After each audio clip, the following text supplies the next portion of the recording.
Greetings, Earthlings, and welcome to Oddball Craze. This week, Games Done Quick increased their dedication to inclusivity by using exclusion. Xbox and Nintendo form a tag team against Sony, and Angry Birds gets a re-release that is so popular, the publisher pulls it from the store.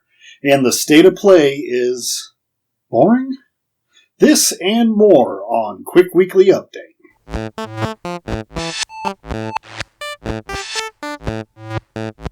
No matter how much effort they put into being special, the muggles at Games Done Quick always expose themselves.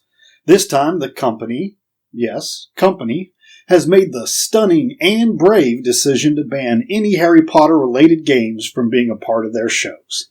The ban didn't clarify any specific reasons for the actions being taken, just a generic statement that games are banned which have content, views, or an origin that they have deemed unsuitable for their streams. It is assumed that the popularity of Hogwarts Legacy has motivated the company to take action, as they are forced to look like a beacon of inclusivity by banning anything associated with those who think or are different. A quick reminder that Games Done Quick is a for-profit company that shields itself from criticism by closely associating itself with charity. If you were to stop watching streams put on by GDQ, the only ones that lose are Games Done Quick LLC, as their profit margin depends on your interaction. If you want speedrunning content, there is no shortage of options, but the speed gamers have been at this a long time and tend to have a lot less opinions.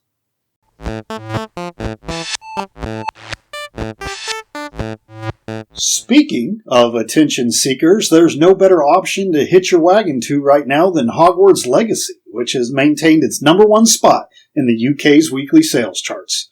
Following the successful week, WB Games announced that the title had also sold 12 million copies in its first 2 weeks, bringing in $850 million. No word yet on DLC content, though with these sales numbers, it wouldn't be a surprise if there are a few developers being marked with lightning bolt scars as we speak. Hogwarts Legacy is still being worked on for its Switch, PS4, and Xbox One release, so expect another round of clout chasing in late July.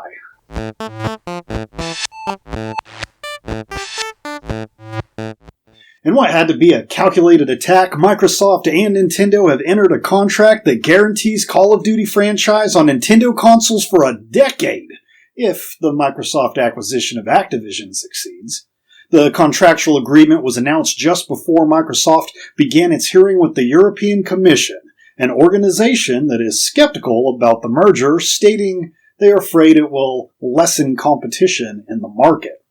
Furthermore, Microsoft also provided details showing that the European Commission shouldn't worry about competition because Sony has an 80% share of the market in that region, taking the opportunity to show other gaps such as 96-4 in Japan and 70-30 on the global playing field. Sony is at the forefront of opposition, claiming that Call of Duty alone is too large, too popular, and too integrated into the video game market for them to compete with, and that its exclusivity would hurt the industry as a whole. Unfortunately for Sony, this new deal, which was also offered to them, by the way, shows that other major player in the video game space isn't concerned about the acquisition. The 10-year term also shows regulators that Microsoft is willing to provide a long-term support, giving Sony, or others, the opportunity to develop and market a competitor. Now, I'm not a big fan of this acquisition, but in my opinion, Sony is failing to present a viable argument for their opposition. We all know the long-term goal for both companies to strip ownership from consumers and make major plays in the streaming market. Sony knows that Microsoft is far ahead of them in this regard and appears to be simply stomping their feet and making a whole lot of noise, hoping that regulatory agencies will slow down Xbox progress just long enough that they can figure out what to do with the PlayStation brand going forward.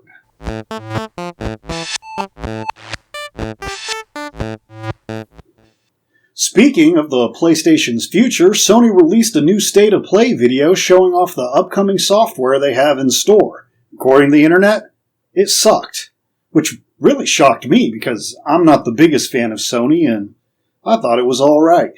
One of the VR games looked interesting, most of the rest are old games being re-released with very little improvement, but the Foglands actually piqued my interest. Though I guess when you think about it, 1 in 5 games interesting you is only a 20% rate of success, so maybe I agree with the internet. The vast majority of the show was games we already knew about, with new trailers for the remake of Resident Evil 4 and Street Fighter 6. R.I.P. Cammy. Look what they did to my girl, Ma. The big stars of the show were Baldur's Gate 3 and Suicide Squad Kills the Justice League.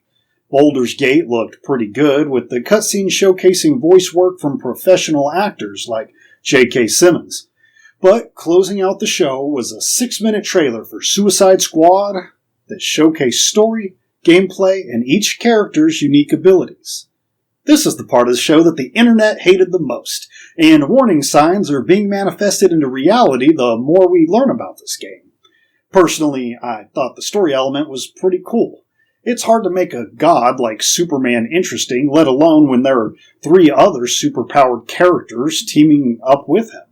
So the Brainiac angle and the Justice League being corrupted, that's got me hooked. Unfortunately, the game looks a bit stiff, and for some reason the developers keep describing it as colorful. Sure, it technically has colors, but the saturated look isn't really making them pop. Also, more bad news for the game is it's been confirmed that a constant internet connection is required, even for single-player mode.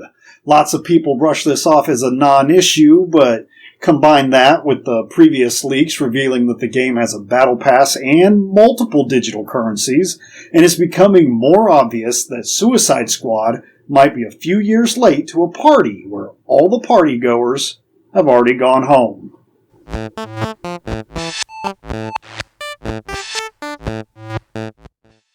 Last year, Rovio re-released their popular Angry Birds game on Android and iOS. This year, Rovio is de-releasing their game in favor of angry fans.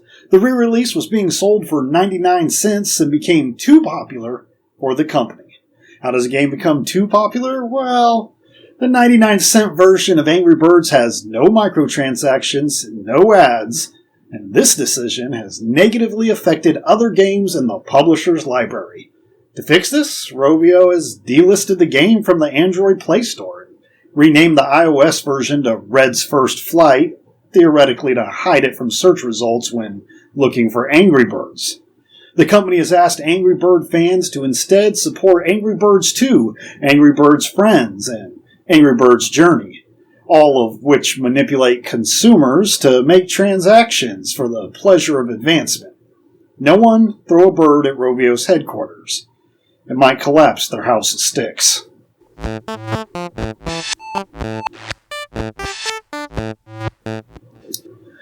Recently, it was rumored that Nintendo would be skipping this year's E3, and we now have received confirmation that is indeed the case. According to the company's statement to VentureBeat, this year's E3 did not quote-unquote fit into their plans. But they did confirm that they are strong supporters of the ESA, a stance they really don't have much choice in taking. This is the first year E3 is being organized by ReedPop, the same production company that puts on the PAX shows as well as New York Comic Con. The more interesting situation associated with Nintendo's confirmation is that Microsoft typically isn't at the show, and Sony pulled itself from the event a few years ago, meaning that there is no presence at the show from the Big Three. Ever since Nintendo proved a presence wasn't necessary with their first Direct way back in 2011, the show has been losing support from a lot of the major players. Many find this concerning, as foot traffic at E3 was how a lot of smaller publishers got journalists to look at their upcoming releases. Not everyone can play Zelda and Halo at the same time, so the show floor became a place to kill time playing smaller games. If the absence of Nintendo, Microsoft, and Sony cause attendance to drip dramatically, we don't know how the industry will adapt to overcome these challenges. Perhaps ReedPop has a few tricks up its sleeve, as it is familiar with organizing large events. This year will be the first E3 since 2019. Now you might want to keep your eyes peeled because these ones are quick. Bungie has won $4.3 million in their case against AIM junkies. The judge in the arbitration process agreed with Bungie that the cheat software sold by AIM junkies amounted to DMCA violations, anti-cheat circumvention, breach of contract, and more. Blumhouse Productions has announced their new video game publishing division under the totally original name Blumhouse Games. The company will aim at titles with a budget of under $10 million, but don't make a judgment yet. They have some interesting people on board, including Zach Wood, who worked at Arcane and Santa Monica Studios, as well as Don Seckler, who previously led finance, operations, and strategy at PlayStation. Very interested to see what these gentlemen can do with lower budget games. Sons of the Forest, a sequel to the 2018 survival game The Forest, went live on early access and sold over 2 million copies in 24 hours. The game, which was supposed to release in April of 2022, has seen multiple delays before releasing in early access, which is just an excuse to release an unfinished game without further delays. It's amazing to me that a game that is openly struggling with development issues can accomplish so much so fast. I'm not really sure what that says about us as consumers. I guess the earlier stories about games done quick in Rovio make sense now. And that's it for Quick Weekly Update. Like it if you like it. Comment if you comment. Follow it if you follow. If not, don't. So long, mortals.